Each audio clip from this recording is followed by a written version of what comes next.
Ask yourself this. For what reason would a person be considered hopelessly insane? What sort of claims must a person simply not make? Well, there is one, and that is if anybody claims that he is God. That simply isn't done. Certainly not in our culture, although it's very frequent in India. But in our culture, that is simply not allowed, because we, most of us, from a Christian background, and if not that, from a Jewish background, and there's a great deal in common. Because both Christians and Jews are deeply concerned about somebody called Jesus Christ. Both Christians and Jews are, in a way, followers of Jesus Christ, in different ways. He is a problem to both. Because he was the man who came out and discovered he was God. And that simply is impermissible. The Jews handled it in one way. The Christians handled it quite as effectively in another way.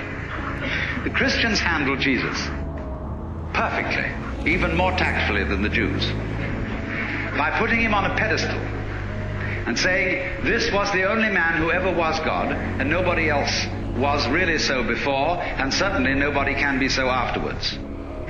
Stop right there. Put him on the altar, bow down to him, worship him, so that everything he had to say will be null and void.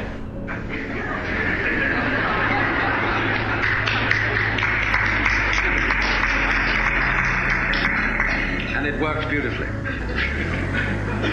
But you see, the trouble about deep secrets is they can't be repressed indefinitely. Now here's the problem, you see, that there are certain processes, some of which are what you might call spiritual exercises, others are simply chemicals, others are just horse sense, whereby one comes to see very clearly indeed that black goes with white and self goes with other. And as this becomes clear to you, it's rather shaking. Because, look, if what you define as you is inseparable from everything which you define as not you, just as front is inseparable from back, then you realize that deep down between self and other there is some sort of conspiracy. If these things always occur in combination and look very different from each other and feel quite different, nevertheless, the feeling of difference between them allows each one to exist. And so underneath the opposition or the polarity between self and other, or between any other pair of opposites you can think of, there is something in common, as there is, for example, between figure and background. You can't see a figure without a background. You can't have an organism without an environment.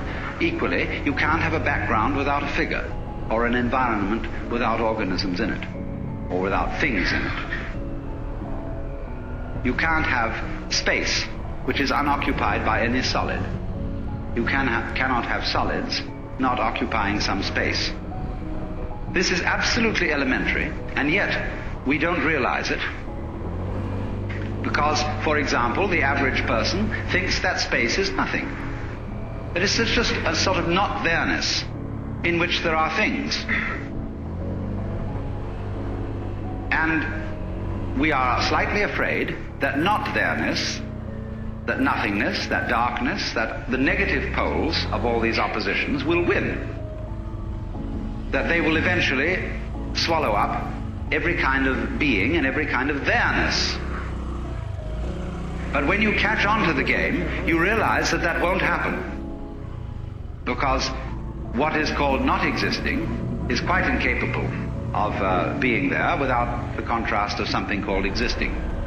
It's like the crest and the trough of a wave.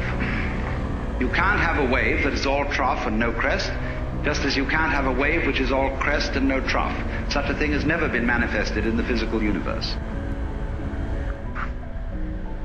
They go together. And that is the secret. There really is no other secret than that. But it is thoroughly repressed.